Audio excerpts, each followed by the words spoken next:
les conditions du quorum sont remplies. Je vais pouvoir faire procéder à l'appel des conseillers et ouvrir la séance du conseil municipal de ce soir. Monsieur Ferrand. Et monsieur le maire, mesdames et messieurs les élus, je vous rappelle que ce soir, comme d'habitude, le groupe Ensemble pour Mélès va filmer en direct le conseil municipal. Je vous rappelle, comme à chaque fois, que les prises de vue doivent être des prises de vue d'ensemble. Pas que Ensemble pour Mélès, d'ensemble. Et c'est pas toujours le cas de ce que j'ai pu regarder de manière ponctuelle. Donc je vous demande à ce que ce soit des prises de vue d'ensemble. Des plans larges et pas des plans rapprochés. Bien, je vais donc demander à Madame Sorel de bien vouloir. Pardon. Oui. Je vais juste répondre à Madame qui vient de parler. Excusez-moi. J'étais perturbé sur la parole sans la demander. Je prends toujours des plans larges et je prends principalement d'ailleurs le fond d'écran qui est juste derrière vous, monsieur le maire, pour que justement les publics puissent voir effectivement ce qui est indiqué lors du conseil municipal. Je vais demander à Madame Sorel de bien vouloir procéder à l'appel des conseillers.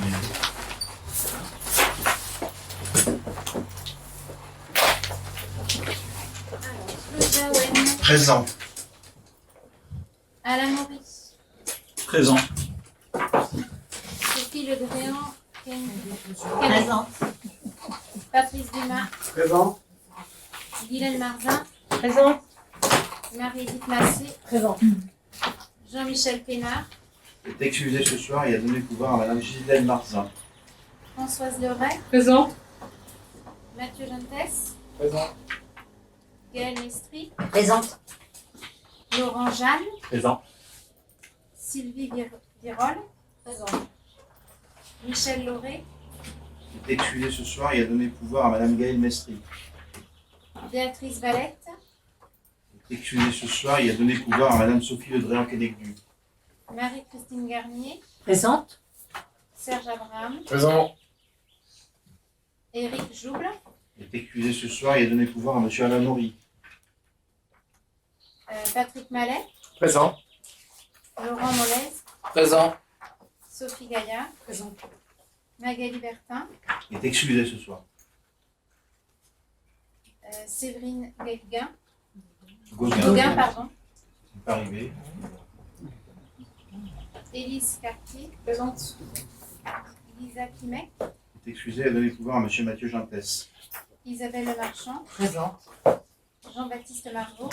C'est excusé et a donné le pouvoir à Monsieur Marc-Olivier Ferrand. Yves Ferret. Présent. Christelle Renaud. Présente. Marc-Olivier Ferrand. Présent. Merci. Je sollicite un ou une volontaire pour assurer les fonctions de secrétaire de sénateur. Marie-Camille Française, secrétaire permanente. Madame Sylvie Virol se propose. J'ai demandé. Il n'y a pas d'opposition. Très bien. Donc, on passe à Sylvie, la chemise de prise de vote.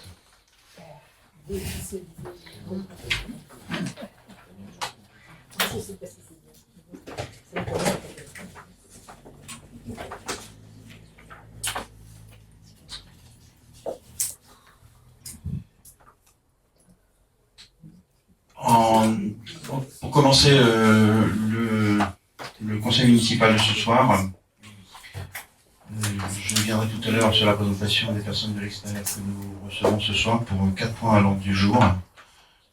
Et je commence par demander s'il y a des remarques sur le procès-verbal de la séance du 24 mai dernier. Monsieur Ferrand. Oui, par rapport au procès-verbal du précédent conseil municipal, donc page 21, il est écrit « Cela fait sourire Monsieur Marvaux ». Quel est l'intérêt d'inscrire ceci? Qu'il y ait du brouhaha, qu'il y ait du bruit, qu'on applaudisse ou autre, effectivement ça sera apporté. Mais le fait de dire que ça fait sourire un élu n'apporte pas grand-chose au conseil municipal et au procès verbal. Ça n'a, à notre avis, pas mention, pas de raison d'être. On demande le retrait de cette phrase. Non, pas la phrase. Le début de phrase. Parce qu'ensuite, M. Marvaux dit que certains sont réactifs. Ça c'est entendu. Vous en convenez?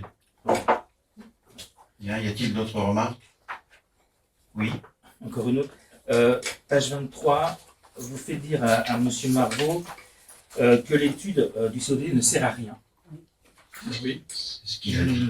ne l'a pas dit. Il a dit au contraire que c'était une étude qui avait été utile, qui était importante, effectivement, mais il n'a jamais dit, on a réécouté la bande, il n'a jamais dit que l'étude ne servait à rien. Mais on réécoutera de notre côté.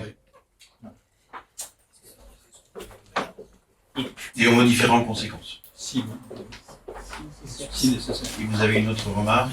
Oui. Page 42, sur les analyses. On souhaite avoir les résultats, si possible, des analyses de ce qui se passe au Fontenelle, et en même temps pour l'école publique maternelle, et puis pour... Attendez, vous êtes page 42.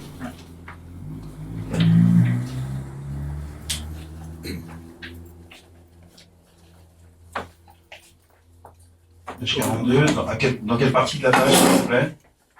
Alors, la moitié de la page, en fait, on va, quand je m'exprime sur au bas des Fontenelles, puisque ça ne peut pas fonctionner, on a répondu qu'effectivement, il y aurait des résultats des analyses. La même chose pour la session d'épuration au mois de juin. Donc ça, c'était Mme Massé qui nous a dit qu'au mois de juin, nous devrions avoir les résultats de ces analyses. Copier. Poursuivez. Et puis, donc on en profite en même temps dans la série des analyses sur le bâtiment de l'école maternelle publique. On devait aussi avoir des résultats de ces analyses. Donc, vous les demandez. On en profite pour vous le demander. Bon, sur la dernière question, qui n'est pas dans le sujet, la commune vient tout juste de recevoir le rapport d'expertise. Donc on aura l'occasion d'en reparler dans les commissions après l'été. Chacun note que les expertises, le rapport d'expertise vient d'être adressé à la commune vient de le recevoir. Ceci après de nombreux mois après que les expertises elles-mêmes aient été faites, ce qui veut dire qu'il n'y a pas de gravité majeure, de danger imminent. C'est une bonne nouvelle. C'est plutôt une bonne nouvelle. Je reviens à vos remarques de la page 42. Les analyses concernant les eaux boueuses qui a été faites sur place au niveau des fontenelles, nous avons demandé. On n'a pas dit qu'il allait y avoir d'analyse Non, de je crois fait. pas. Je pense pas que ça a été dit qu'il y avait des analyses de fait. Il y a eu une visite sur place. Le compte rendu a été transmis à l'OFB qui devait dire si ça nécessitait analyse ou pas. Et ils On n'ont n'a pas, pas eu de il y a réponse. pas eu de- On modifiera en fonction. Mhm. On modifiera Avec l'Office français de la biodiversité. On va donc modifier le procès verbal tel que ça vient d'être réexprimé. Et puis vous ayez dit qu'il y avait- En fait, pour la session d'épuration, Mme Massé nous avait dit qu'on devait avoir les résultats pour le mois de juin. Donc, Oui. effectivement, il devait y avoir un copie hier soir qui a été. reporté pour. On vous a expliqué pourquoi. Oui. Le bureau d'études nous s'est désisté au dernier moment, donc on n'a pas pu maintenir cette commission. Elle est reprogrammée au plus vite. Voilà. Est-ce qu'il y a d'autres remarques? Non? De la part d'autres conseillers municipaux? Non, très bien. Donc, après vérification, il y a deux points à réécouter et puis des modifications à faire qui seront apportées à ce procès verbal. À noter la présence de Séverine Gauguin. Et puis, avant de prendre l'ordre du jour, je suis missionné de vous lire une déclaration de Madame Lisa Klimek, conseillère municipale. Je peux la lire. Vous souhaitez intervenir avant que je le lise? Alors, je vais on empêche de tourner en rond, mais un rappel au règlement. Dans quel règlement, dans quel article peut-on lire qu'un conseil municipal qui n'est pas présent peut s'exprimer En tant que maire, j'ai reçu une déclaration d'une conseillère municipale qui m'a demandé de la lire en conseil municipal. Je vois pas pourquoi il faut que ce soit écrit ou pas être écrit. Elle a le droit de s'exprimer, même si elle n'est pas présente. Mais elle est bien conseillère municipale. Et donc, je considère que c'est important que ce soit porté à la connaissance de l'ensemble des conseillers municipaux. Tout simplement. Tout simplement. Donc, je procède à cette lecture. Mesdames, Messieurs les conseillers municipaux. Mesdames, Messieurs les conseillers municipaux du groupe Ensemble pour Molès. Je constate depuis quelque temps un acharnement sur ma personne lors des conseils municipaux que j'écoute à distance ou encore lorsque l'on m'avertit d'un article me visant dans Ouest France sans mon consentement. Vos recherches approfondies sur ma vie ainsi que votre déplacement sur le lieu de travail de mon mari portent atteinte à ma vie privée. Je me sens harcelé par vos manières de faire et c'est pourquoi je me suis dirigé vers les forces de l'ordre pour un premier avertissement de vos actes. Je pense avoir toujours été respectueuse envers vous tous. Je vous demande donc, à votre tour, de respecter ma vie privée, ainsi que celle de ma famille, et de ne plus nous importuner. Afin de vous permettre d'éclaircir les causes de mes absences à certains conseils municipaux, et de clore le débat, je vous informe que j'ai eu un souci de santé qui a engendré un arrêt de travail longue durée, dont celui-ci a été justifié auprès de monsieur le maire. Je ne suis pas encore totalement guéri à ce jour. Je vous demande de respecter ceci aussi. Étant libre de mes choix et de mes décisions, j'ai pu me faire confirmer par un conseiller juridique de mon droit de rester membre du conseil municipal tout en renonçant à mes indemnités. En conclusion, je vous demande de ne plus prendre contact avec moi ou un membre de ma famille, ou même de rendre public les éléments de ma vie privée sans mon consentement. Signé Lisa Klimek. Je n'appelle pas parlementaire, c'est une communication que m'a demandé de faire à l'ensemble du conseil. Je prends maintenant l'ordre du jour en accueillant pour les points concernant la ZAC du Feuil. Un premier point sur l'approbation du compte rendu annuel à la collectivité, puis les points suivants, l'approbation du programme des équipements publics, l'approbation du dossier de réalisation de la ZAC, et en quatrième point, l'approbation de l'avenant numéro 1 au traité de concession. Nous accueillons pour ces points Monsieur Garot, directeur régional de l'CM ici Aménagement Foncier, et Monsieur Carnet, ses collaborateurs. Sur le premier point, Alain, je te laisse peut-être présenter.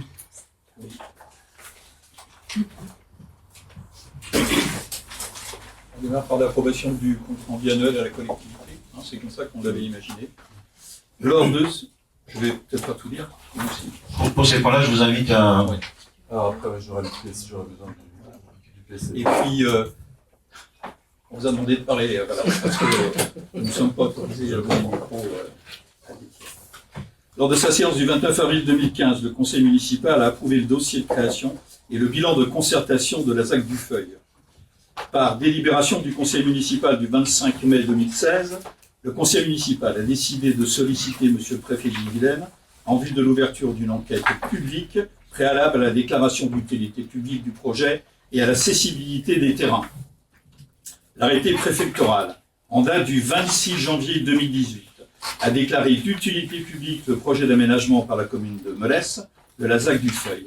Par délibération en date du 19 octobre 2022, le conseil municipal a sollicité la prorogation de la déclaration d'utilité publique pour une durée de 5 années.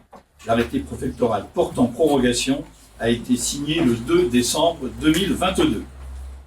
Par délibération du conseil municipal du 18 avril 2018, la commune de Molès a fait le choix de confier l'aménagement de la ZAC du Feuil à un aménageur par le biais d'un contrat de concession à risque relevant des dispositions des articles L301, 304 et R300-4 et suivant du Code de l'urbanisme, de l'ordonnance 2016-65 du 29 janvier 2016 et du décret 2016-86 du 1er février 2016.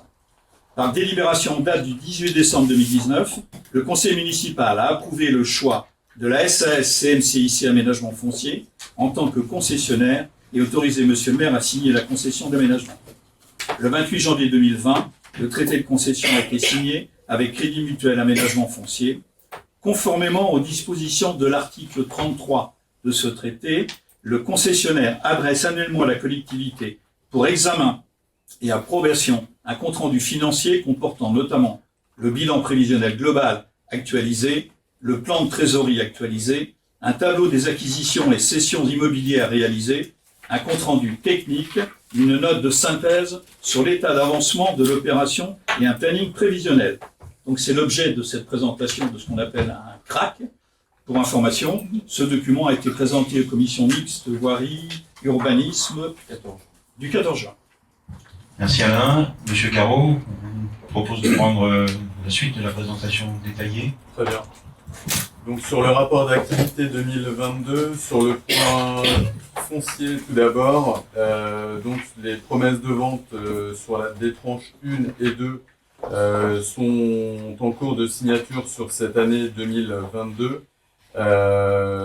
Sur la déclaration d'utilité publique de la ZAC, effectivement, M. Maury en a parlé tout à l'heure, il y a eu une prorogation jusqu'en 2027. Je reviens sur la négociation des fonciers. Ces fonciers donc, sont négociés sur la base de 4,20 €. Donc c'est l'estimation des domaines qui acte ce prix de négociation. Pour certains fonciers, ils ont été abondés du fait de la présence d'arbres remarquables sur certains de ces terrains. Aujourd'hui, l'ensemble des engagements est porté à hauteur de 471 000 € sur les fonciers des tranches 1 et une partie des fonciers de la tranche 2. À fin 2022, il restait un foncier de la tranche 1 à négocier, qui est négocié aujourd'hui et qui est sous promesse de vente. Donc la suite pour l'année 2023, c'est de finir de négocier quelques fonciers des tranches 2 et 3 permettant la réalisation des réseaux d'eau usée notamment sur le périmètre de la ZAC. Également 2022 a été marqué par la prorogation de promesses de vente qui arrivaient à échéance, donc qui ont été reprolongées. Sur la passation de contrats, on n'a pas passé de nouveaux contrats en 2022 sur ce projet. Tous les contrats signés datent de 2021.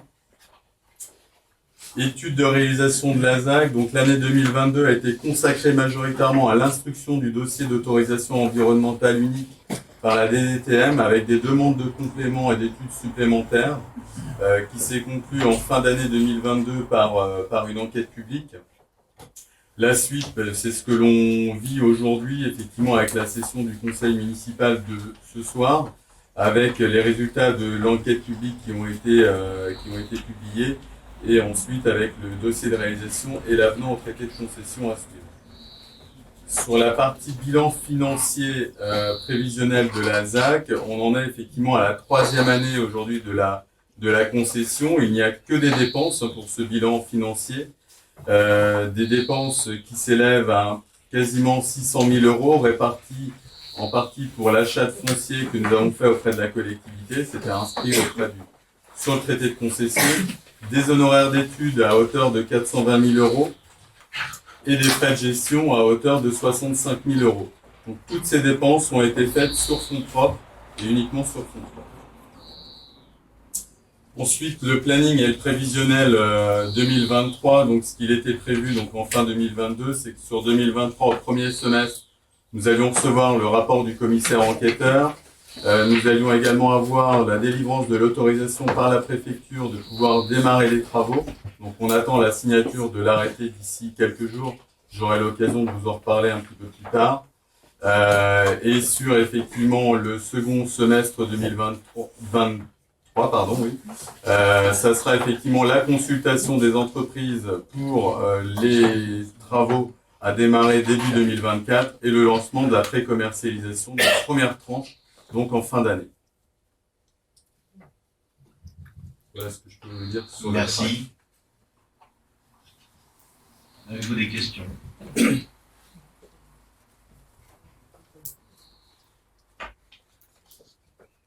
Pas de complément? Oui, monsieur Ferré. Et des débuts de construction, délivrance des premiers permis de construire Alors, ouais, j'y reviendrai tout à l'heure, parce que là, on est vraiment sur le crack 2022, mais On va y c'est vrai revenir dans qu'on le a tout programme le planning d'opération. tout à l'heure qui va vous être présenté. Ouais. Dans le dossier de réalisation. Exactement. D'autres questionnements, demandes de compléments?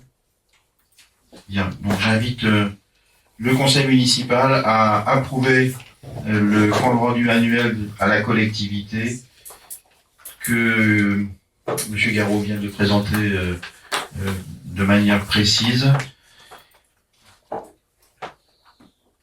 Et je vous soumets au vote. Qui ne souhaite pas participer à ce vote? Qui est opposé à ceci? Qui s'abstient? Je vous remercie. Ensuite, il y a au point 2, toujours Zach Dufeuille, l'approbation du programme des équipements publics. Alors, vu le Code général des collectivités territoriales, du Code de l'urbanisme et notamment les articles 311, 311-1 et suivants relatifs aux zones d'aménagement concerté, vu le dossier d'autorisation environnementale déposé auprès de la DDTM d'Ille-et-Vilaine le 4 novembre 2021, vu la présentation du programme des équipements publics en commission mixte équipements publics, voirie et urbanisme, réunie le 14 juin 2023.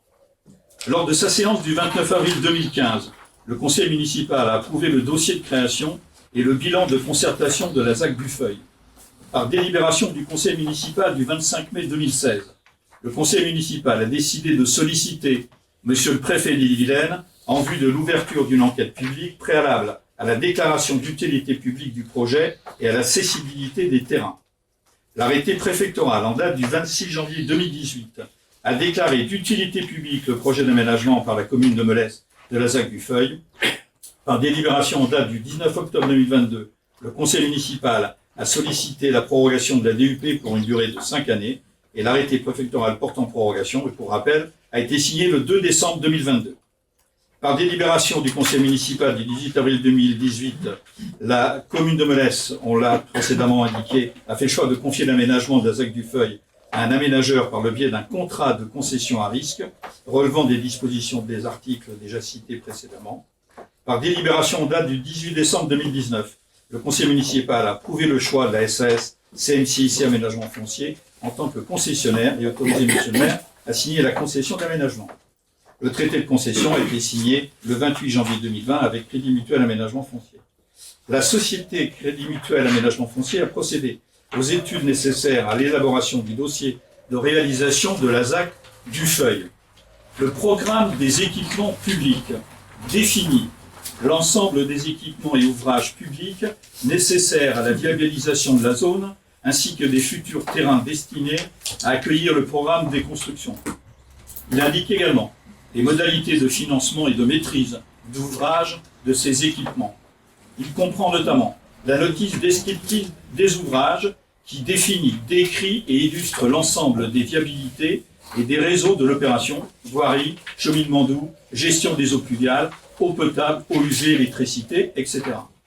Il est précisé que conformément aux dispositions de l'article R 311-7 du Code de l'urbanisme, le programme des équipements publics est l'une des pièces constitutives du dossier de réalisation de la ZAC qui sera présenté ensuite.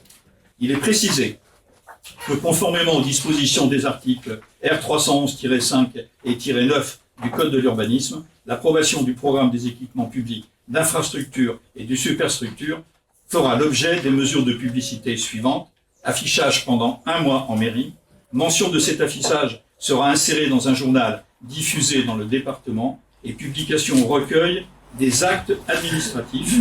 Le programme des équipements publics sera consultable sur le site internet de la commune de Melesse ainsi qu'au service urbanisme en mairie. Peut-être présenter la liste de ces équipements publics qui fait l'objet d'annexe du point 2 à la note de synthèse. Le programme des équipements publics, en fait, est très lié au dossier de réalisation. Donc, ce que je peux vous proposer pour qu'il y ait une bonne compréhension de tous, c'est de vous proposer à la fois le programme des équipements publics et le dossier de réalisation. Ça permettra d'avoir une vue d'ensemble et ça, S'il n'y a pas de difficulté au niveau des membres du conseil, les délibérations seront prises séparément ensuite. D'accord, mais ça vous permettra d'avoir vraiment la vue d'ensemble. je vous le propose pour une meilleure compréhension des... Pas de difficulté pour personne? Très bien. Donc, on reviendra sur la présentation détaillée des équipements publics sera présentée à suivre. Et je laisse Alain introduire le point suivant qui est l'approbation du dossier de réalisation. Et ensuite, il laisse M. Garot faire la présentation de l'ensemble. Si vous m'y autorisez, Monsieur le maire, je vais faire l'économie de tout ce que j'ai déjà lu précédemment, ce qui serait une troisième fois. Je sais que la voix est au taquet, là, mais bon, ceci dit, pour vous épargner un petit peu quand même, et reprendre par délibération en date du 18 décembre 2019, on a bien approuvé le choix de la SAS, CMC et Aménagement, on confirme. La société Crédit Mutuel Aménagement Foncier a procédé aux études nécessaires à l'élaboration du dossier de réalisation de la ZAC du Feuil. Il est donc proposé au conseil municipal d'approuver ce dossier de réalisation tel qu'annexé à la présente délibération, et ce, conformément aux articles R311-7 du Code de l'urbanisme. Je vais laisser M. Garot faire la présentation. Ok. Donc là, effectivement, vous avez les différentes dates que Monsieur Maury vous a présentées. Je vais passer rapidement. Donc depuis, effectivement, que nous avons été nommés concessionnaires de la ZAC de février à juin 2020, donc nous avons effectivement consulté une équipe pour constituer une équipe de maîtrise d'œuvre. Donc nous avons eu les offres, nous avons analysé ces offres et nous avons désigné toute l'équipe de maîtrise d'œuvre qui nous accompagne jusqu'à aujourd'hui et qui nous accompagnera demain encore pour les 10 prochaines années. Sur la phase opérationnelle, donc on est parti de septembre 2020 avec cette équipe jusqu'à aujourd'hui. On est passé du stade esquisse à l'avant-projet, puis au stade projet.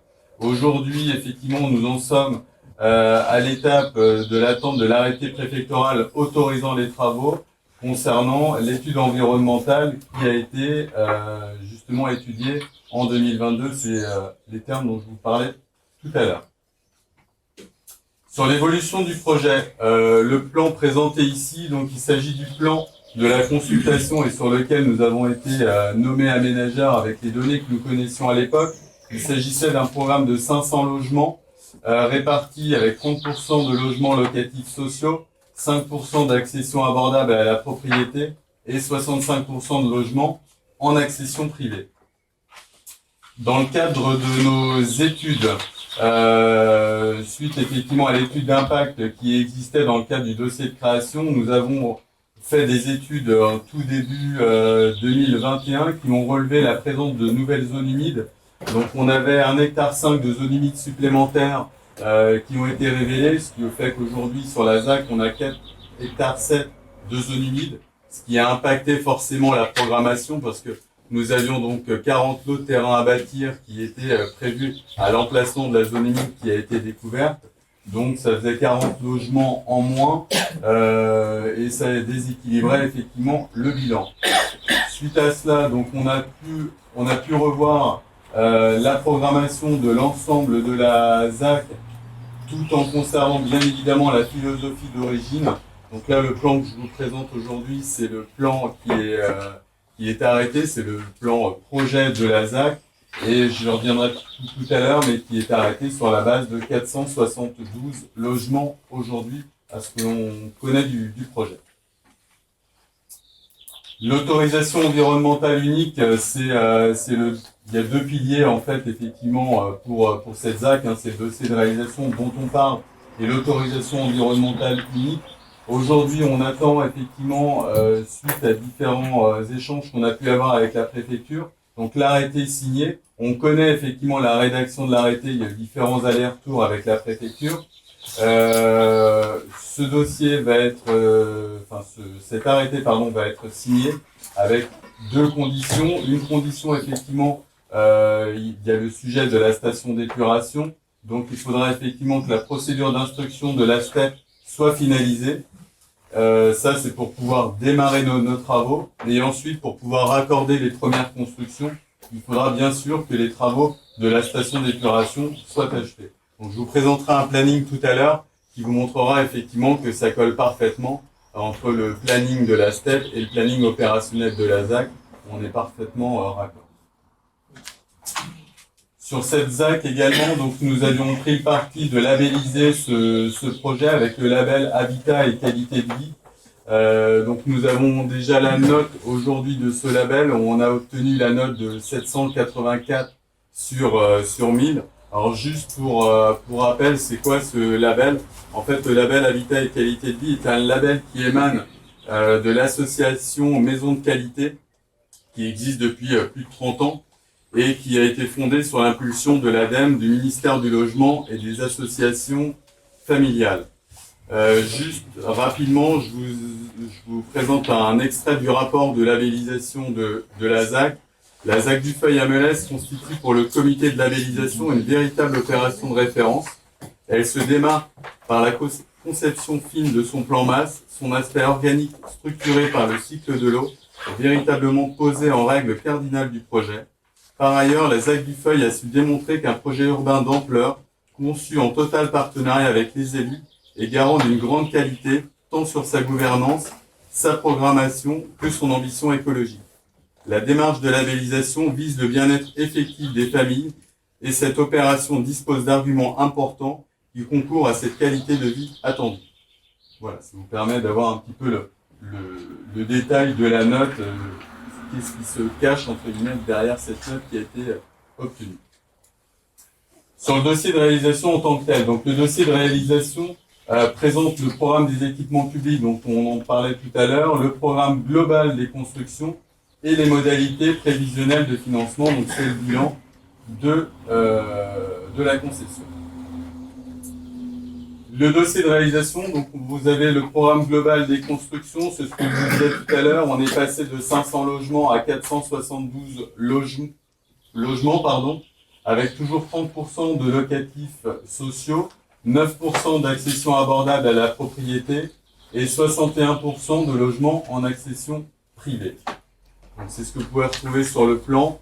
Rapidement en bleu, vous retrouvez les logements en accession privée. L'accession aidée, c'est c'est le violet, mais qui se voit pas très bien au sud du projet. Et le locatif social, ce sont les marques un peu plus foncées en rouge que vous retrouvez au centre du projet, au sud du projet et à l'ouest du projet.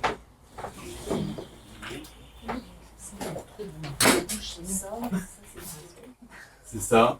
Non, mais c'est le jaune en fait.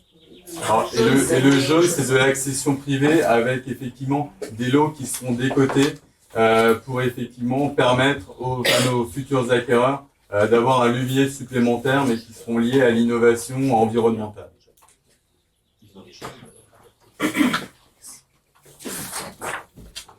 Donc sur le programme global des constructions, ça c'est un chiffre qui est important à retenir. Donc 55% du programme de logements seront des logements collectifs. Par contre, on se rend compte que la part de logements collectifs consomme très peu de terrain parce que sur la partie cessible, elle ne consomme que 20% de la surface cessible, ce qui fait que 45% du programme individuel des logements représente quant à elle 80% de la surface cessible, c'est-à-dire qu'on a laissé la part belle effectivement à des surfaces pour le terrain à bâtir, où on a une moyenne autour des 370 mètres carrés pour chacun des terrains à bâtir. Le phasage de la ZAC, depuis l'origine, cette ZAC est phasée en quatre tranches. Sur la première tranche, on retrouvera 161 logements. Sur la deuxième tranche, 206 logements. Sur la troisième tranche, 59 logements. Et sur la toute dernière tranche, 46 logements. Donc le programme des équipements publics, on y arrive. Donc ça concerne bien évidemment tous les travaux que nous allons être amenés à faire au sein de la ZAC. Et avec tous les financements qui vont avec. Donc là, vous avez l'ensemble des ouvrages financés donc à 100% par la ménagère, donc tant sur la partie voirie, espace vert, assainissement, la gestion des eaux pluviales, l'alimentation en eau potable, l'électricité, télécommunications, fibre optique, l'éclairage public et la collecte des déchets. Donc tout ça est financé à 100% par l'aménageur. Ensuite, il y aura forcément des gestionnaires en fonction qui récupérera les différents ouvrages.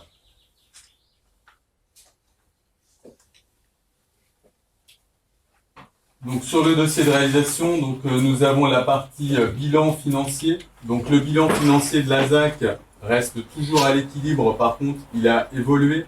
À l'époque, lors de la signature du traité de concession, nous étions à des dépenses et recettes à un peu plus de 17 millions d'euros.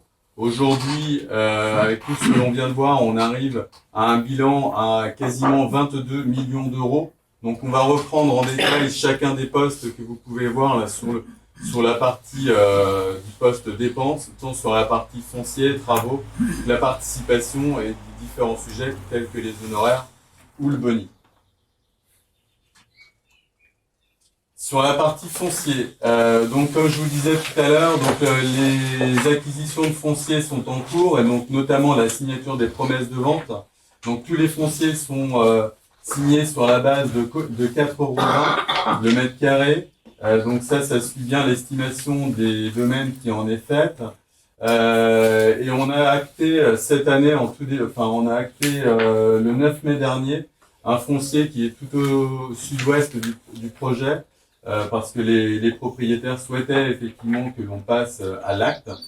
Donc on a acheté ce terrain. Donc aujourd'hui, on est propriétaire des anciens fonciers communaux et de ce fameux foncier au sud-ouest qui est de toute façon et qui sera en zone humide demain.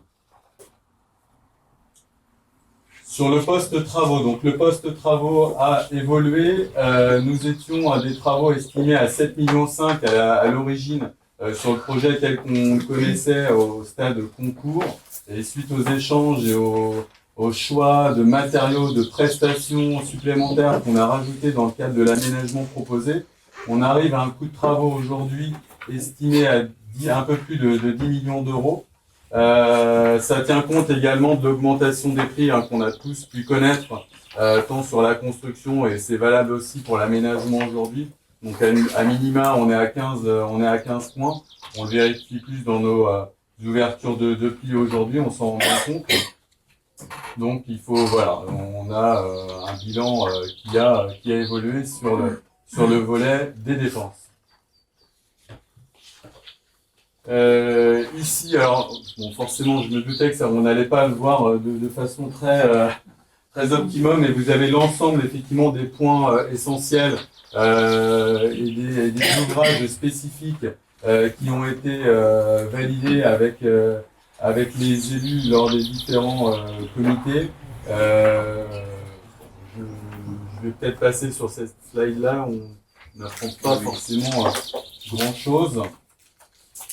Sur le montant, sur le poste participation aux équipements publics, il était convenu dans le cadre du traité de concession que l'aménageur, donc que le Crédit Mutuel Aménagement Foncier verse une participation de 2 055 000 €. Dans le cadre du bilan présenté aujourd'hui, ce montant de participation est toujours à hauteur de 2 055 000 €. Ce poste-là est constant, sachant que les modalités de versement ont, elles, un petit peu changé par rapport au traité de concession. C'est-à-dire qu'on verse un peu plus tôt un peu plus de participation à la ville. Alors comment on verse la participation à la collectivité?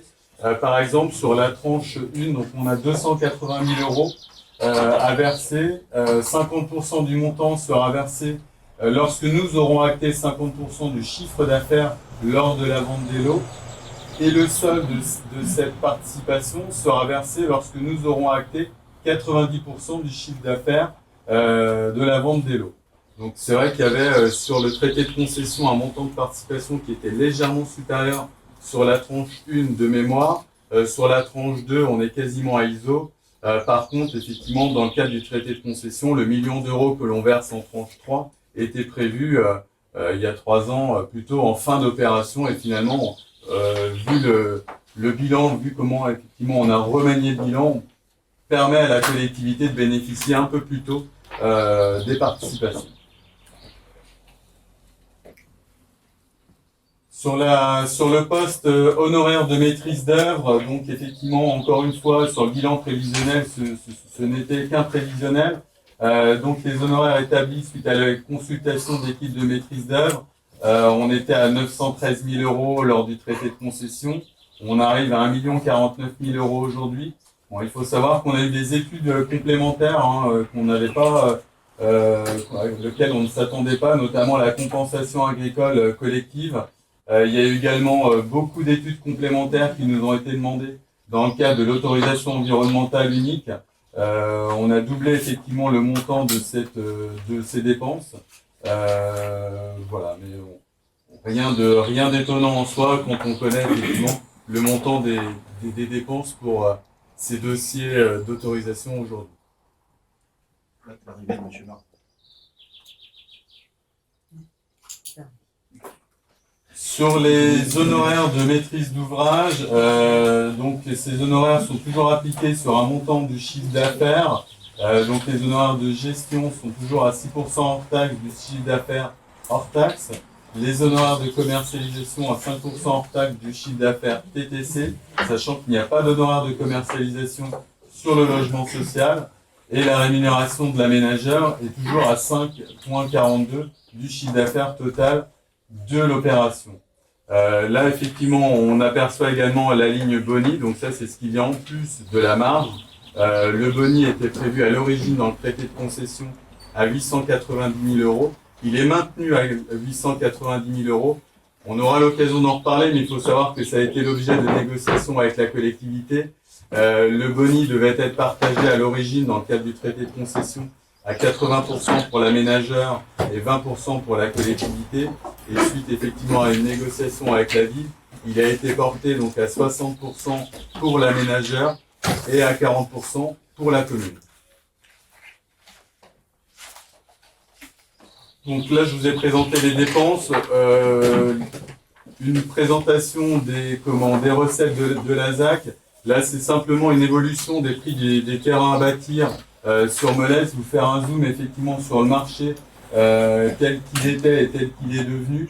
Donc on a des références, on a été nous-mêmes aménageurs ici sur le territoire de Melez, donc on a une connaissance des prix.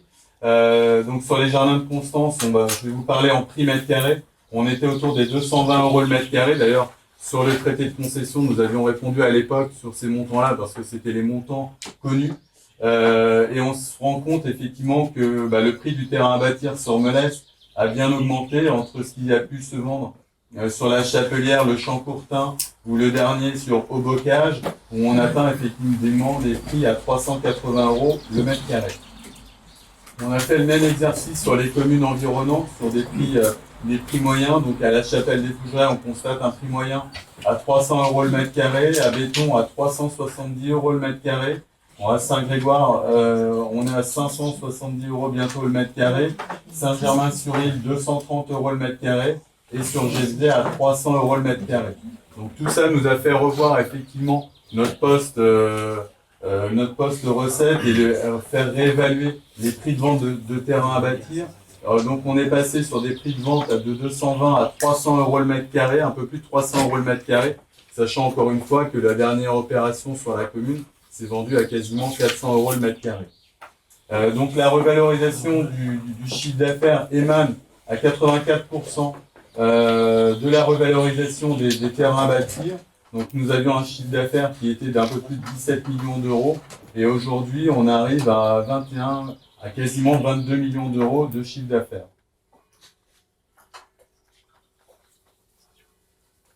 Et je vais m'arrêter là parce qu'ensuite la slide suivante est Serve de traité. l'avenant au traité de concession.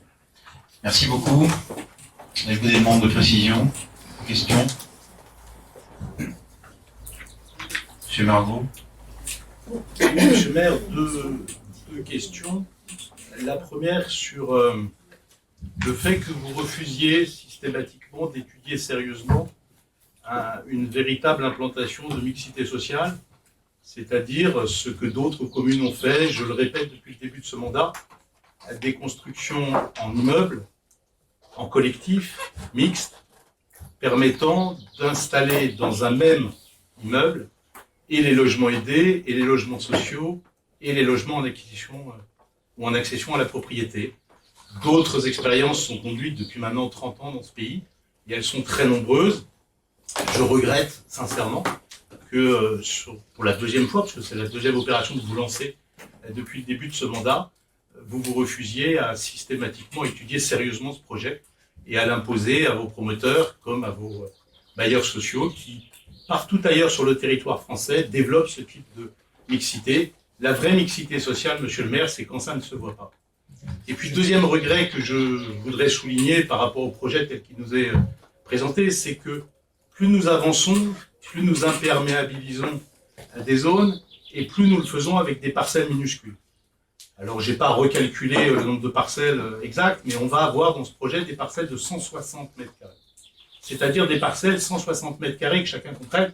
Ça n'est pas la maison que les gens vont construire sur la parcelle, c'est la taille de la parcelle sur laquelle ils devront installer une maison, un emplacement de stationnement, un jardin qui, évidemment, deviendra plus probablement une cour ou une arrière-cour, puisque sur 160 mètres carrés, on n'a pas la capacité à construire. Et alors, effectivement, M. Maury va me dire que ce n'est pas les gens qui vont les construire, puisque c'est un bailleur social qui va les construire. Ça s'appelle des cages à lapins. Et c'est, on le sait, en termes d'urbanisme, des erreurs qui ont été commises dans un nombre incalculable de communes en France. Vous reproduisez ce qui ne fonctionne pas. Quel dommage que vous n'ayez pas fait le choix, monsieur le maire, d'avoir un peu plus de collectifs. Et la présentation qui a été faite tout à l'heure montrait bien que c'est bien le collectif qui empêche de manger des territoires. Vous allez, comme vous allez le faire en face de la mairie, couper des arbres pour construire des immeubles sociaux, vous auriez parfaitement pu réduire le programme de Néotoa en face de la mairie et augmenter votre capacité d'accueil sur le feuille. C'est un regret, mais c'est le choix que vous faites. Je reparlerai après de la compensation financière. Monsieur Maury. Oui, juste pour bien repréciser les choses, refuser n'est pas le terme, puisque nous discutons régulièrement sur cette possibilité de mixité et qui pose un problème en termes de gestion. Donc on ne le refuse pas, à chaque fois on l'analyse. Je vais demander, vous pouvez intervenir pour donner des explications. Pour en discuter avec les bailleurs sociaux, c'est vrai que c'est la gestion des espaces partagés, des équipements communs qui est très compliquée. Et aujourd'hui, on n'a pas de bailleur qui est prêt à accompagner effectivement sur ce type de projet. Alors, Et pour autant, les opérations que nous avons réalisées sur la commune sont des opérations de mixité sociale.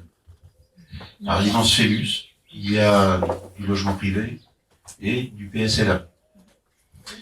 L'opération qui est juste à proximité, c'est du logement social, en location. Je parle de Rigoustin. Et ici, dans le centre, l'espace intergénérationnel, il y a du logement social senior et il y a du logement libre. Donc, sur un même îlot, la mixité sociale, elle existe. Elle existe. Oui. Juste pour répondre, parce que vous aviez deux inputs. Je suis désolé de vous interrompre. Oui, il y avait deux remarques. Il y avait deux remarques, je suis attentif à ce que vous dites. Donc c'est effectivement sur la taille des terrains. Peut-être que vous pouvez préciser que ce sera en tout état de cause certainement pas des cages à lapins.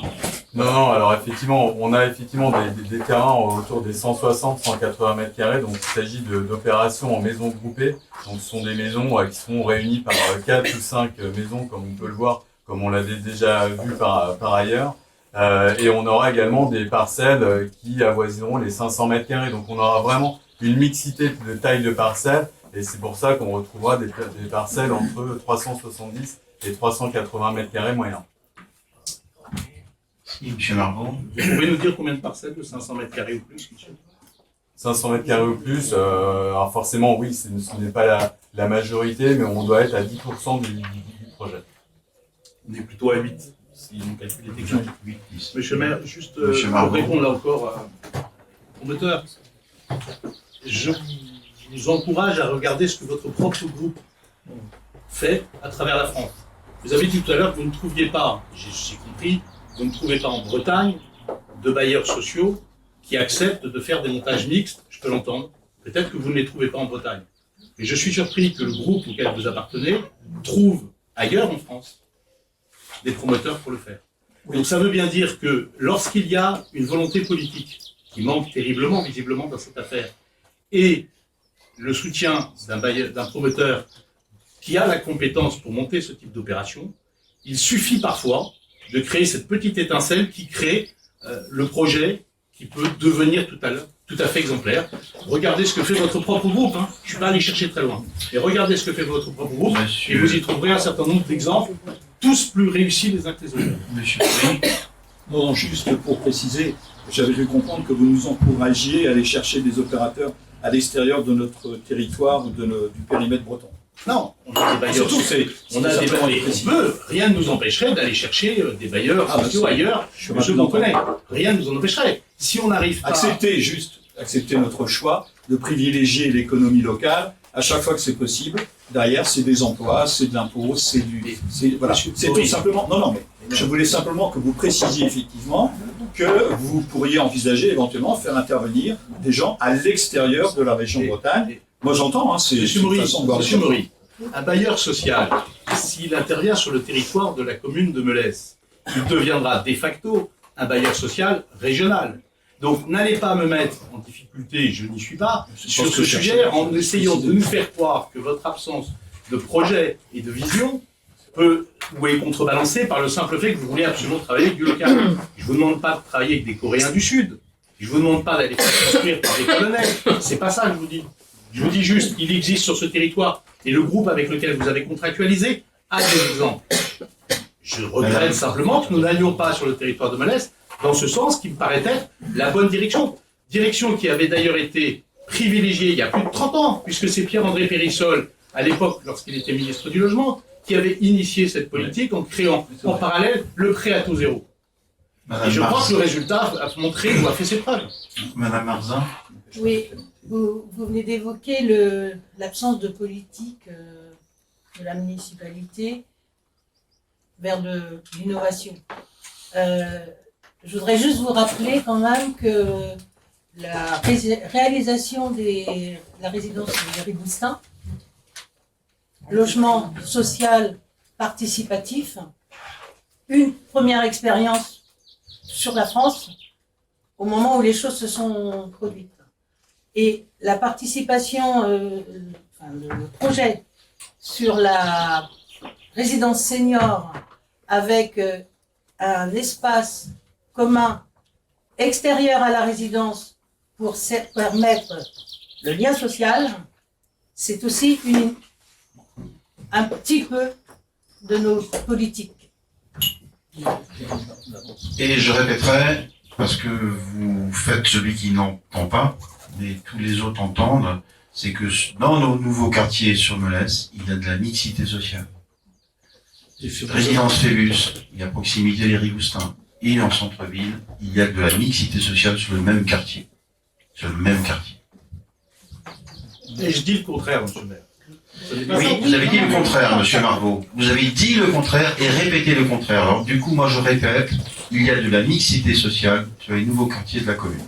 Je dis juste, monsieur le maire, que les expériences dans ce pays ont montré que lorsque vous construisez d'un côté de la rue un immeuble à vocation sociale et que vous construisez en face de cet immeuble un immeuble à vocation d'accession à la propriété, vous créez de facto, pas toujours pour la première génération, je vous l'accorde, mais pour la deuxième ou la troisième génération d'habitants, une différence fondamentale. Moi, je vous dis juste, construisez de chaque côté de la rue 2 immeubles qui ne seront jamais identifiés et jamais identifiables comme étant l'un du logement social et l'autre de l'accession à la propriété. Et monsieur Maury, ne me dites pas que ça n'est pas possible, puisque des dizaines, de centaines de communes en France pratiquent ce genre de choses. C'est donc que c'est possible. Et demandez à votre promoteur, il a des exemples à vous citer ailleurs sur le territoire français. Bien, on ne va pas poursuivre, monsieur Maury. Non, juste pour clore le débat, la qualité des prestations en ce qui concerne les logements sociaux font que, très sincèrement, lorsque vous rentrez dans un lotissement, eh bien, il est difficile de faire la différence entre du logement social et du logement d'accession libre. Voilà. Donc, Sur la résidence du pôle intergénérationnel, les logements, qu'ils soient privés ou sociaux, ils sont dans le même bâtiment avec la même architecture, et c'est peut-être juste un ciblage que vous faites, mais en tous les cas, je pense que quand on passera dans la rue de Montreuil, on ne pourra pas identifier « Ah, là c'est du HLM, là c'est du TV ». Résidence Phébus, c'est exactement la même chose. Il n'y a pas de rue entre les deux. Y a-t-il d'autres questions?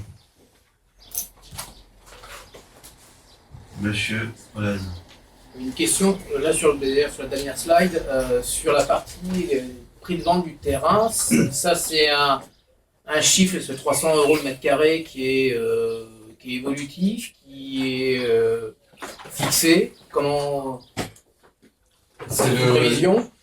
C'est le prix effectivement qui est instauré sur les quatre tranches. On a pris exactement le même prix sur les 4 tranches opérationnelles. Si ce prix-là venait à évoluer comme autre chose, comme les travaux, etc., forcément ça fera l'objet de discussions ici et forcément d'un avenant au traité de concession si on devait modifier quoi que ce soit, tant dans les recettes que dans les dépenses. De toute façon, si le bilan venait à évoluer, on en reparlerait tous ensemble. Mais aujourd'hui, il est à un peu plus de 300 € le mètre carré. Quel que soit le positionnement géographique dans la ZAC, ou quelle que soit la surface de Après, terrain. ça reste un prix moyen. C'est un Donc prix forcément, moyen, vous d'accord. aurez des terrains peut-être à 250 € et d'autres à 350 €. Mais voilà, ça reste à affiner, nous notamment au niveau de la grille de prix, de savoir effectivement, on avait eu cette discussion-là avec les élus. Bien souvent, les plus petits terrains sont les terrains qui sont le plus chers au mètre carré. Et on s'était dit pourquoi pas inverser la tendance, de vendre plus cher les grands terrains, parce que vous allez forcément avoir des personnes qui ont plus les moyens. Donc voilà. Mais ça reste encore à affiner. On parle encore une fois de prix moyen au mètre carré. Merci. D'autres questions, Monsieur Margot? Oui, monsieur le maire, une dernière question peut-être à poser au promoteur. Alors, j'ai déjà posé cette question au COPIL, mais je souhaiterais que la réponse du promoteur figure au procès-verbal du conseil municipal.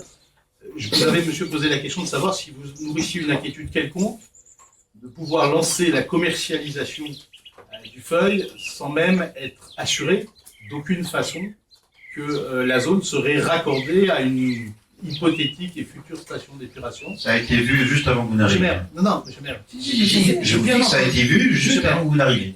Monsieur le maire, j'ai le droit de poser une question. Bien sûr, mais je vous dis que la réponse a été donnée juste avant que vous n'arriviez. Monsieur le maire, Ah non, je parle, monsieur le maire, j'ai écouté la séance, donc je sais ce qui a été dit. Je demande juste au promoteur de nous confirmer qu'il n'y a aucun risque commercial et que le promoteur dit bien clairement qu'il considère qu'il n'y a aucun risque à la commercialisation. Et ce n'est pas le sujet qui a été abordé, monsieur le maire, tout à l'heure. Je voudrais juste que le promoteur nous confirme ce soir, comme il nous l'a confirmé en copie, qu'il n'y a aucun risque à la commercialisation des parcelles, parce que je voudrais prendre acte de ce propos pour pouvoir, le cas échéant, les rendre opposables le jour où on aura un retard de commercialisation. Alors, au regard du planning effectivement de la station d'épuration tel qu'on le connaît aujourd'hui et du planning opérationnel de la sortie d'opération, ça concorde parfaitement entre effectivement pour le raccordement des premières constructions de la première tranche. Je suis heureux de savoir que vous avez un planning pour la station d'épuration, puisque le conseil municipal de Molesme n'a jusqu'à présent pas été informé de ce calendrier. La station d'épuration nous étant promise chaque année depuis 2020. Donc force est de constater que nous ne savons toujours pas à quelle date elle sera réalisée. Contact. Merci en tout cas de votre réponse claire. Le comité de pilotage a dû être reporté et donc ce sera abordé prochainement. D'autres questions, Monsieur Ferrand? Oui, par rapport au plan de réalisation des programmes des équipements publics, question, donc on voit bien qu'il y a beaucoup de voiries, tout ce qui est fluide, etc. Page 28, on nous parle des espaces de convivialité, afin de diversifier les usages. Je relis, il y a un jeu pour enfants, terrain de pétanque, agrès, simple de sport, assise, etc. On ne les voit pas précisément sur les plans. Et est-ce qu'on a une idée du coût et du financement de cela? Ouais, alors le coût, alors je vous dis ça de mémoire, mais on a une enveloppe de 250 000 € pour tous ces équipements-là aujourd'hui. C'est volontaire, effectivement. Alors, au sein de la ZAC, on a défini différents secteurs où on pourrait avoir ces espaces de jeux, détente, etc. Et l'idée, c'est avec les habitants, les futurs habitants, c'est d'échanger avec eux, de savoir ce qu'ils veulent et quel équipement et comment est adaptable à tel ou tel endroit. Parce qu'aujourd'hui, le dessiner sur un plan et de se dire qu'à tel endroit, on mettra tel espace de jeu, on se rendra peut-être compte dans la réalité que ça sera peut-être pas le bon emplacement. Donc on préfère échanger avec les futurs habitants. Il y a une enveloppe qui est provisionnée encore une fois pour cela et on échangera avec eux. Ça sera dans le cadre du second chantier parce qu'on sait très bien que ça sera dans le cadre de nos travaux de finition. Merci. Pas d'autres questions? Si, Monsieur Margot. Oui, une dernière question, Monsieur le maire, parce que j'ai compris que vous aviez mis en débat les deux délibérations, enfin Oui, tout à les deux fait. et trois. Sur la compensation financière versée à la commune de Velès, force est de constater que tout augmente dans ce projet, y compris les délais, y compris les prix. Et la seule chose qui ne bouge pas, c'est la rémunération de la commune. C'est-à-dire que lorsque vous avez signé en 2020 ce contrat de base, vous avez signé en euros 2020 la compensation à hauteur de 2 055 000 euros, et que cette compensation qui va être retardée en paiement d'environ 3 ans, si le calcul, oui, à peu près 3 ans on va dire, même si la répartition de cette subvention, enfin de cette dotation. Est modifiée, la réalité, c'est que lorsque ces euros seront versés, ce ne seront plus des euros 2020, ce seront des euros 2024, 2028 ou 2032, et ce sont des euros qui n'auront pas été indexés. C'est-à-dire que dans cette affaire, le promoteur va finalement refacturer les coûts qui sont les siens, et c'est tout à fait légitime, puisqu'il y a des surcoûts qui apparaissent d'ailleurs clairement sur les cessions de terrain, et donc le promoteur va facturer les opérations plus chères puisqu'il y a un surcoût, et le seul dans cette affaire qui ne touchera pas un centime de plus, même pas en euros indexés, c'est la ville de Velès. Vous avez donc fait, et je le redis, Monsieur Maury, pour que vous puissiez le noter au procès-verbal, un cadeau au promoteur sur ce sujet. Vous auriez pu... Faites très attention à ce que vous dites. Et je dis, je vous demande, non mais très clairement, je vous demande de retirer ce genre de propos qui sont inacceptables. Non, parce que c'est un cadeau. Attendez, vous pouvez dire ce que vous voulez. C'est bien un cadeau. Je vous demande, il il n'y a pas de cadeau fait au promoteur. C'est lamentable ce genre de discours. Non mais vous pouvez me dire ce que vous voulez. Il y a des choses sur lesquelles je ne transigerai jamais. Et je vous demande de retirer une fois de plus ces propos. Et je souhaite que ce soit inscrit. C'est lamentable. Expliquez-moi. On peut débattre sur le montant, sur la façon, mais de parler d'un cadeau à un promoteur, c'est inadmissible. Inadmissible. Alors expliquez-moi, Monsieur Maury. Non, je vous écoute pas, c'est bon. C'est bon. Vous m'avez déjà fait le coup en commission et vous réitérez. Je souhaite que ce soit inscrit. Ce sera inscrit. Je pense que c'est clos. Ce point-là est clos. Simplement, est clos. Dans l'échange, j'entends. Voilà. Dans l'échange, il y a, on le verra tout à l'heure, au moment de l'actualisation, l'avenant au traité de convention, de concession, le boni évolue, la répartition du boni évolue de manière importante, passant de contribution retour à la collectivité de 20% qui était prévu initialement à 40%. Donc, ceci est à prendre également en compte. Monsieur Margot. Est-ce que vous pouvez nous donner, Monsieur le maire, la date hypothétique du versement du boni dont vous venez de parler et le montant tel qu'il est prévu aujourd'hui? De mémoire, 490 000 euros, versement 2032. Alors, me dites pas que sur 490 000 euros en 2032, on a gagné 50 ou 60 000 euros. C'est même pas en euros 2032, je ne sais même pas à quoi ça correspond. Donc c'est facile. Donc je dis juste que je m'étonne que vous n'ayez pas, alors même que vous avez renégocié le contrat, demandé à ce qu'à minima soit revalorisé d'une façon ou d'une autre la rémunération de la commune dans cette opération. Ça fait bondir Monsieur Maury, et je peux le comprendre, c'est une négociation qui, à mes yeux, a été assez mal conduite compte tenu du résultat financier. Monsieur Marvaux, c'est en aucun cas droit de penser. Ce qui me fait bondir, c'est en aucun cas que vous pensiez que je sois un piètre négociateur. La preuve est sur la venant de votre part, c'est presque un compliment. Vous savez parfaitement bien sur quoi je me suis dirigé. En ce qui concerne le montant des participations, deux choses pour rappeler. Le profit, c'est la rémunération du risque. Et on a fait le choix d'une ZAC avec un transfert de risque. Première chose. Profit, rémunération du risque. Transfert du risque sur l'aménageur. C'est un choix, et c'est un choix qu'on assume. Première chose. Deuxièmement, sur le montant de cette participation-là, il est vrai que, je ne sais pas si vous aviez participé ou certains de vos collègues au moment du jury, il est vrai qu'il y avait des montants de participation plus importants. Mais quand on regardait le bilan, M. Marvaux, c'était au détriment soit des futurs acquéreurs, soit de la qualité des équipements publics, sur lesquels on a été particulièrement attentif. Et ça, c'est important, parce que le jour où il y a rétrocession des équipements publics, la qualité des équipements publics qui seront réalisés, c'est des coûts importants dans les 15 ans qui viennent pour la collectivité, qui ne seront pas au rendez-vous. Voilà ce que j'avais simplement à dire sur cette partie-là.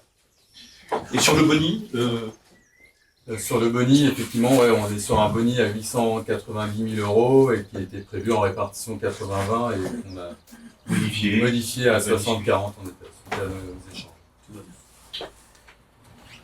À notre question, je vais donc soumettre au vote du conseil municipal. Tout d'abord, la délibération numéro 2, approbation du programme des équipements publics tel que la présentation en a été faite. J'invite le conseil donc à approuver le programme des équipements publics réalisé dans la ZAC du Feuil et à m'autoriser à signer tout document relatif à ce dossier. Qui ne prend pas part à ce vote? Qui est opposé? Qui s'abstient? 5 abstentions sur les équipements publics. La troisième délibération. La troisième, l'approbation du dossier de réalisation de la ZAC du Feuil tel que cela nous a été présenté par l'aménageur. J'invite donc le conseil municipal à approuver le dossier de réalisation de la ZAC du Feuil et à m'autoriser à signer tout document relatif à ce dossier. Qui ne prend pas part à ce vote? Qui est opposé? Qui s'abstient? 5 abstentions. Très bien, c'est validé. Et on arrive au point 4, qui est l'approbation de l'avenant numéro 1 au traité de concession de la ZAC du Feuil, qui nécessite une présentation à nouveau. Voilà. Ouais. Et à nouveau, je sollicite de ne pas vous faire la litanie de l'ensemble des articles, puisque ce serait que la 4e fois qu'on répète. Donc, s'il n'y a pas d'objection, je n'en ferai pas la lecture et aller à l'essentiel de la délibération. Il est proposé la passation d'un avenant à la concession d'aménagement qui aura pour objet de modifier et ou compléter certains articles du traité de concession, ainsi que de mettre à jour ses annexes, afin de prendre en compte et d'intégrer au contrat les dispositions techniques, financières et qualitatives issues du dossier de réalisation de la ZAC. Les dispositions du traité concernées par l'avenant, numéro 1, sont les suivantes. Sur des documents contractuels, une prise d'effet et durée de la concession, le risque sur les acquisitions foncières, l'évolution du contrat et le sort du boni d'opération.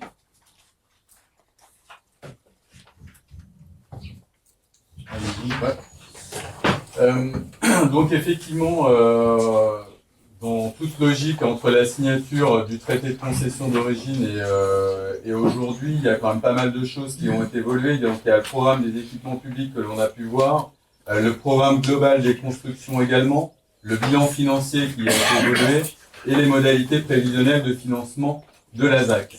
Donc on est effectivement obligé de repasser ce traité de concession avec un avenant et des différentes annexes qui évoluent. Donc on a le plan de composition des équipements publics, le calendrier de l'opération actualisé, le bilan prévisionnel d'aménagement et le dossier de réalisation dont les modalités de financement des équipements publics. Donc on va repasser en détail ces différents éléments. Donc il y a un souhait effectivement de modifier l'article 5 du traité de concession. Le traité de concession prévoyait une concession prévue sur 12 ans. Compte tenu de l'allongement des études, donc il s'est passé 3 ans, un peu plus de 3 ans entre la signature du traité de concession et aujourd'hui. Donc il a été proposé de porter cette durée de concession à 15 ans au lieu des 12 ans. Et permettant ensuite de pouvoir sortir les 50 logements par an tels que c'était prévu dès l'origine. Donc ça, c'est les premières modifications majeures, on va dire ça comme ça, du traité de concession. Ensuite, il y a l'évolution effectivement du calendrier opérationnel. Donc on parlait tout à l'heure du calendrier. Je vais faire un zoom, je ne sais pas si vous voyez bien, mais sur les mois à venir. Donc l'idée sur 2023, c'est qu'on consulte les entreprises pour les travaux de la première tranche en octobre 2023. On lance la pré-commercialisation de ce projet en novembre 2023. En mars 2024, on pourra lancer les travaux d'aménagement de la tranche 1, compte tenu que la ville aura eu l'accord de la préfecture pour faire les travaux de la station d'épuration. Ensuite, nous avons un peu plus de 6 mois de travaux avec la livraison effectivement des travaux provisoires de la première tranche en octobre 2024 des dépôts de permis de construire à partir de novembre 2024, début des premières constructions en février 2025, et tout ça est à joindre avec la livraison donc, du chantier de la STEP pour juin 2025. Donc on se rend compte que si les premières constructions débutent en février 2025 et que la STEP est livrée en juin 2025, on n'aura aucune difficulté effectivement à accueillir les habitants courant 2026 et à raccorder les habitations. Sur l'article 17, cet article 17 donc va être supprimé. On a proposé de le supprimer. Tout simplement, c'est que dans le cadre du traité de concession, il y avait une valorisation du foncier qui était à 3 € le mètre carré. Et il y avait un aléa foncier de 3 € le mètre carré en plus qui portait le foncier à 6 € si effectivement nous avions eu l'avis des domaines qui portaient à 6 € au total. Compte tenu de ce que l'on en connaît aujourd'hui, on connaît précisément le prix du foncier qui sera de 4,20 €. Donc dans le cadre du bilan opérationnel de la ZAC, il faut savoir que tous les fonciers des tranches 1 et 2 ont été portés sur la base de 4,20 € et qu'ils ont été portés par prudence sur la base de 5,20 € dans le cas où effectivement sur les tranches 3 et 4 il y aura une revalorisation de ces terrains. Donc il n'y a pas lieu effectivement de maintenir cet article 17 du traité de concession. Sur l'évolution du contrat, donc il y avait effectivement un article 32 qui parlait de l'évolution du contrat entre l'aménageur et la collectivité. À la demande d'Espelia, donc qui est l'AMO de la ville, il a été demandé de simplifier cet article et d'en extraire, on va parler plutôt du code de la commande publique. Donc effectivement, c'est ce qu'on a rédigé, c'est que dans tous les cas de figure, la modification du contrat entre la ville et l'aménageur ne peut intervenir qu'à condition de respecter les dispositions des articles R31, 35, 1 et suivants du code de la commande publique. Donc on a vraiment simplifié cette écriture de l'article 32.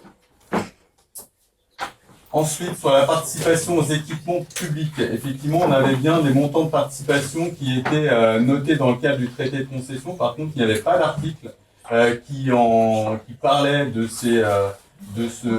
cette participation. Donc, on a rajouté effectivement un article 31B au traité de concession qui évoque effectivement les 2 055 000 € qui seront versés par l'aménageur à la collectivité. Ensuite, le dernier article du traité de concession à être modifié, on en a parlé tout à l'heure, c'est le sort du boni d'opération. Donc ça, c'est ce qui viendra en fin d'opération. Il était prévu que la collectivité touche 20% en fin d'opération du boni. Et suite effectivement à la négociation qui a pu être évoquée tout à l'heure, la collectivité aura 40% du boni et donc l'aménageur 60% du boni en fin d'opération. Voilà les différents points de l'avenant de modification. Merci. Est-il des remarques ou des questions? Monsieur Marvaux. Oui, monsieur le maire, sur l'article 7, puisqu'il y a un montant qui est connu, pourquoi ne pas le mettre en élément de référence? Je crains quand même qu'en fin d'opération, je ne vois pas l'intérêt pour le promoteur en fin d'opération d'avoir un boni. Donc, si on ne met pas un prix de référence, un montant de référence tel qu'il est connu dans les comptes aujourd'hui, nous n'aurons aucun moyen, à échéance du contrat, de vérifier la véracité ou non de ce montant, qui va évidemment évoluer. Et comme l'une des deux parties au contrat n'a aucune espèce de sorte d'intérêt à faire qu'il y ait un boni, pardonnez-moi, je ne remets pas en cause votre compétence, je dis juste que ça n'est pas votre intérêt financier. Je ne dis pas qu'il n'y a pas un autre intérêt, mais il n'y a pas d'intérêt financier à le faire. J'aurais préféré qu'on puisse mettre à minima un montant de référence, celui qui est connu aujourd'hui et que vous nous avez annoncé tout à l'heure, et qui servirait de point de référence pour qu'on puisse, à l'échéance du contrat, vérifier ou comparer entre ce qui avait été annoncé et ce qui sera effectivement réalisé. Il y aura peut-être des bonnes surprises. Alors, le montant, en fait, est déjà acté dans le bilan du dossier de réalisation. Il est de 890 000 €. Et en qualité d'aménageur, je peux vous dire qu'on a tout intérêt à conserver ce boni, voire de l'améliorer. De toute façon, donc, dans le cadre du CRAC annuel à la collectivité, il sera forcément répertorié et validé par le conseil municipal. Donc vous n'avez aucun a priori négatif sur le fait de l'inscrire comme élément de référence, pas comme élément contractuel. Rien n'empêche de l'écrire comme élément de référence. Je parle dans le contrat, là vous parlez d'un tableau financier. Moi je vous dis juste, vous mettriez dans le contrat comme élément de référence, ça permettrait d'avoir une visibilité dans le contrat. Vous me dites c'est dans le tableau financier. Il est dans le dossier de réalisation qu'on C'est vient ça. de valider. Alors à ce moment-là, monsieur le maire, est-ce qu'il est possible de faire un avenant sur l'article 7 et de rajouter tel qu'il est précisé dans l'article, tel qu'il est précisé dans le rapport? Ça paraît pas utile, compte bien. tenu que c'est déjà mentionné. Merci monsieur le maire. Pas d'autres questions? Je propose donc au conseil municipal d'approuver l'avenant numéro 1 au traité de concession d'aménagement de la ZAC du Feuil et de m'autoriser à signer tout document relatif à ce dossier. Qui ne prend pas part à ce vote? Qui est opposé? 5 oppositions. Qui s'abstient? Donc c'est validé à la majorité. Merci. Merci M. Garot, merci M. Carnet. M. Armand, pardon.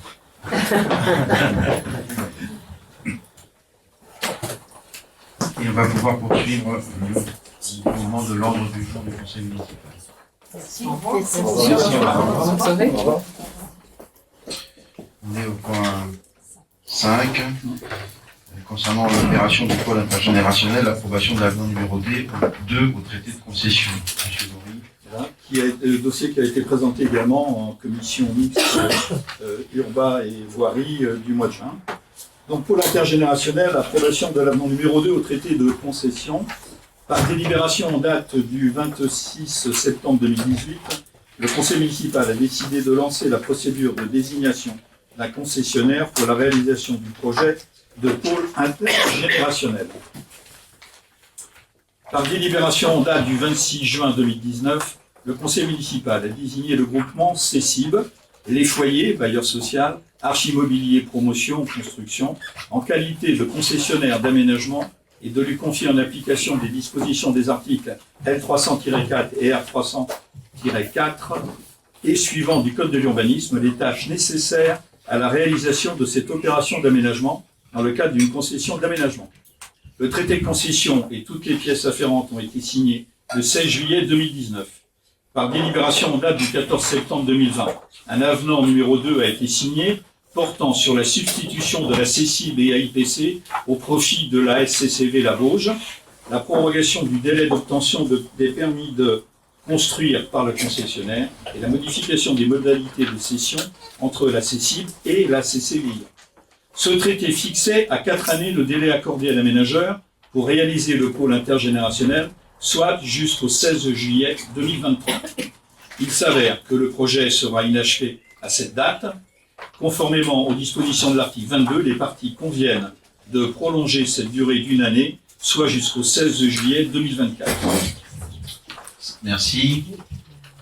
Note de précision. Je soumets donc au vote du conseil municipal en invitant le conseil municipal à accepter, à valider donc la prolongation d'une année le traité de concession d'aménagement du pôle intergénérationnel, soit jusqu'au 16 juillet 2024, d'approuver l'avenant numéro 2 proposé sur ce point et de m'autoriser à le signer ainsi que tout document relatif à ce dossier. Qui ne prend pas part à ce vote? Qui est opposé à ceci? Qui souhaite s'abstenir? 3, 4, 5. Abstention. Ceci est validé. Le point 6. Plan local d'urbanisme intercommunal d'une demande d'évolution. Monsieur Maury, à nouveau. La charte de gouvernance évolution du plan local d'urbanisme intercommunal au service du projet de territoire de Valdy-Lobigné a pour objectif d'organiser les grandes lignes du processus décisionnel pour l'élaboration et le suivi du PLUI de la communauté de communes Valdy-Lobigné. Dans ce cadre, les communes proposent des modifications du cahier communal et du règlement graphique. Elles peuvent également faire remonter des dispositions réglementaires inadaptées du règlement littéral ou des orientations d'aménagement et de programmation thématique. Par délibération en date du 5 avril 2023, la commune de Melès a formalisé des demandes d'évolution du PLUI. Il apparaît nécessaire de rajouter à la demande de modification du PLUI le zonage, le champ courtin, l'épinette, classer les parcelles situées actuellement en UE3 en zonage UE1, le secteur UE1 permettant ainsi une densification plus importante et plus de souplesse pour l'évolution du tissu bâti. Par ailleurs, ces secteurs sont couverts par des réseaux à la périphérie immédiate ou desservis pour certains depuis mai 2023. Les demandes seront examinées et analysées comme le veut le processus décisionnel par le comité de pilotage PLUI. Vu la présentation de la demande d'évolution du PLUI en commission mixte équipement public, voirie et urbanisme, réunie le 14 juin 2023. Merci. Une demande de précision. Je soumets donc au vote du conseil municipal en invitant le conseil à valider cette demande d'évolution telle que M. Maury vient de présenter dans la présente délibération et de l'autoriser à signer tout document se rapportant à cette délibération. Qui ne prend pas part à ce vote? Qui est opposé? Qui souhaite s'abstenir? En vous remercie. Point 7, budget de la commune 2022. Tout d'abord, une modification de délibération d'affectation des résultats. Monsieur Dumas. Lors du vote du budget le 5 avril, nous venions d'apprendre la perte d'une dotation importante de l'État et donc nous avons voté le budget en l'état. J'avais précisé le jour même qu'une décision modificative suivrait. Cette décision modificative nécessite de modifier l'affectation du résultat. C'est pourquoi on va d'abord passer la modification de l'affectation des résultats de l'exercice précédent et ensuite examiner la décision modificative du budget. Donc,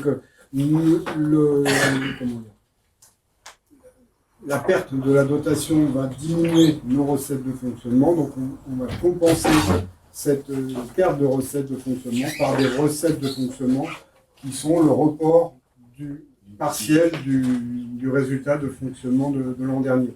Nous avions un excédent de fonctionnement de 957 869 €. La décision qui est proposée, donc, c'est de reporter. Nous avions à l'époque, dans le budget, voté reporter l'essentiel, l'intégralité, en investissement. Donc, la proposition qui est faite ici, c'est de reporter 300 000 € en report de fonctionnement et 657 869 en excédent de fonctionnement capitalisé pour l'exercice présent. Et donc, on modifie le report en fonctionnement et on ne change pas le report de l'excédent d'investissement, donc il reste stable à 1 377 148 €. Merci. Une demande de précision. Madame Renaud. Merci, monsieur le maire. Non, ce n'est pas forcément une demande de précision, c'est juste vous évoquez les raisons du vote sur cette décision, donc nous voterons contre, au motif que voilà, ça faisait plusieurs fois et plusieurs années qu'on vous disait que cette dotation était sur la sellette, sachant que la ville de Melesse se rapproche inexorablement de Saint-Grégoire. Et donc le principe de prudence aurait été effectivement de considérer, si cette dotation avait été versée, de la considérer comme un plus, et non effectivement de faire un budget d'équilibre de fonctionnement, parce qu'il faut quand même rappeler que le budget de fonctionnement a été, on va dire, construit avec cette dotation en plus, et déjà en termes de dépenses, on était à plus 24% par rapport à l'année 2022. Donc c'est juste la raison pour laquelle voilà, nous aurions aimé que la prudence soit de mise sur cette partie-là, et éviter de voter 2 mois et demi après la dotation du budget. Donc, si on me permettre un élément de réponse, c'est pas cette dotation qu'on pensait risquer de perdre, c'est la dotation des DSR cibles qui représente aussi un montant de l'ordre de 200 000 €. Celle-ci, on l'a toujours, qui dépend du classement en fait de la richesse des communes. Celle-ci, normalement, on est à peu près stable pour l'avoir, mais c'est cette dotation cible qu'on redoutait de perdre. En fait, il se trouve que pour des raisons liées à l'urbanisme, effectivement, on ne s'attendait pas à cette part de dotation, et d'ailleurs un recours a été porté mais en l'occurrence du Premier ministre pour récupérer cette dotation qui nous semble nous être due. Mais on n'a pas, donc on est bien obligé d'adapter notre budget en conséquence.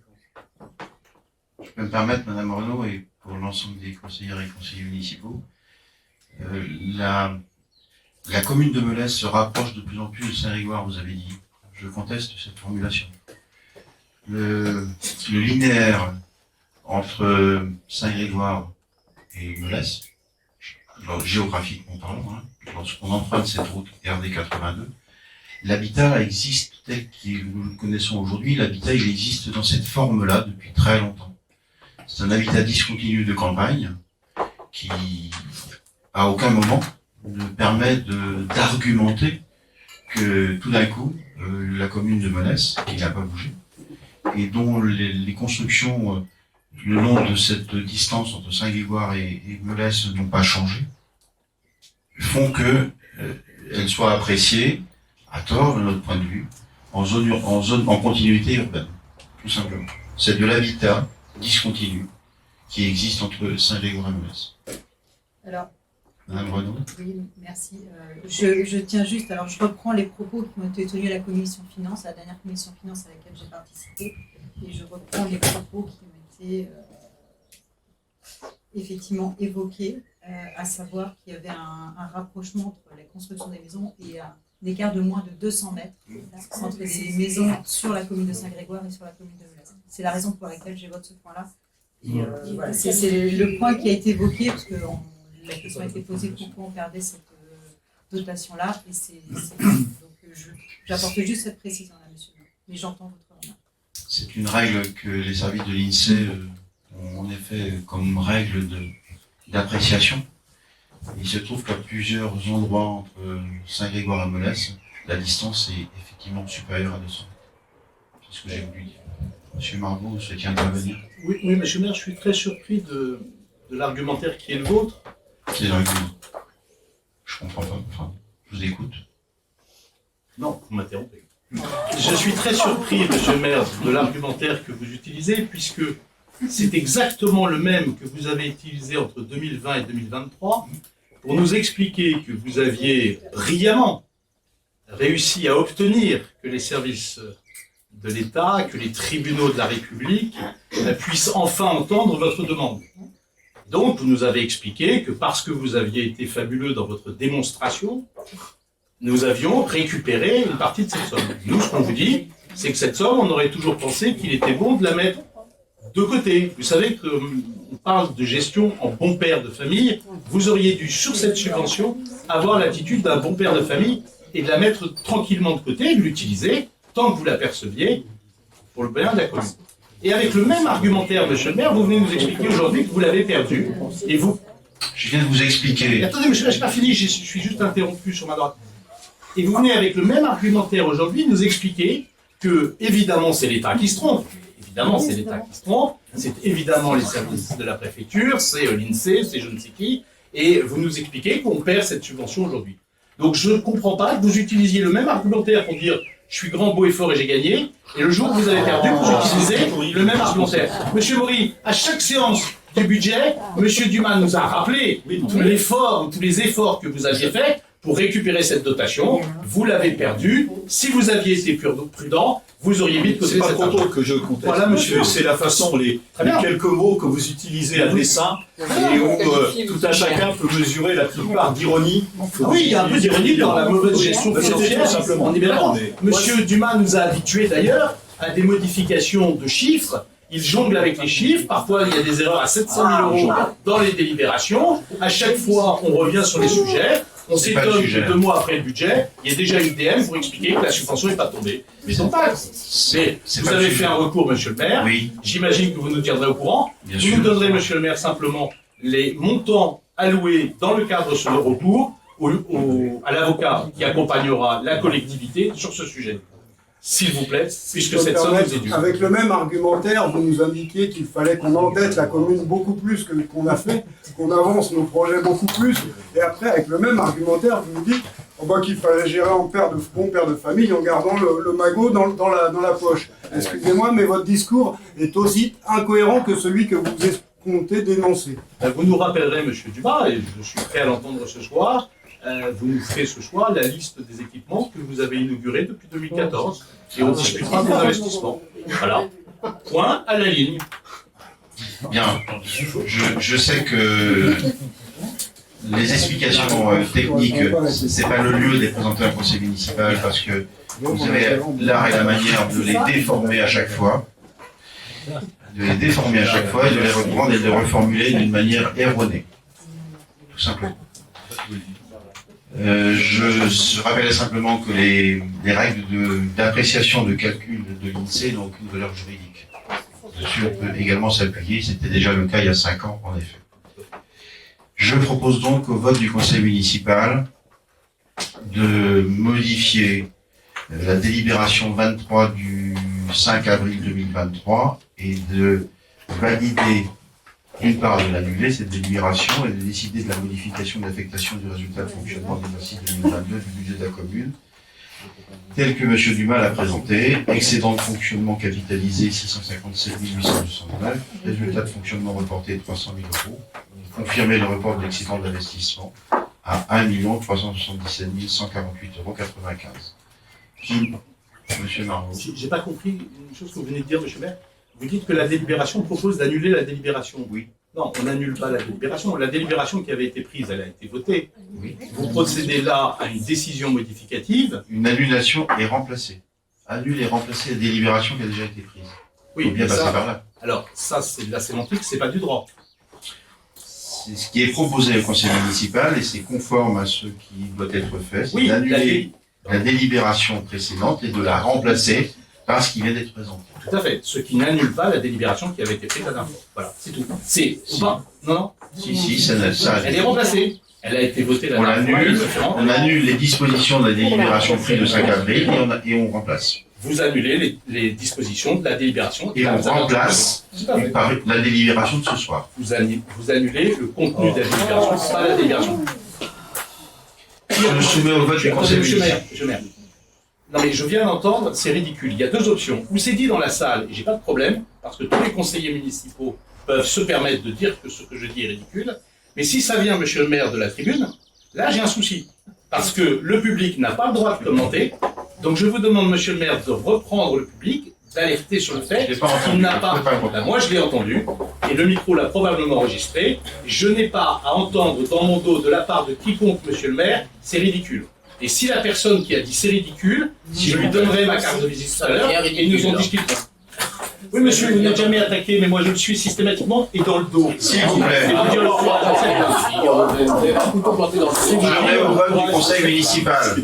c'est vous dire le courage de certains. Qui ne participe pas à ce vote?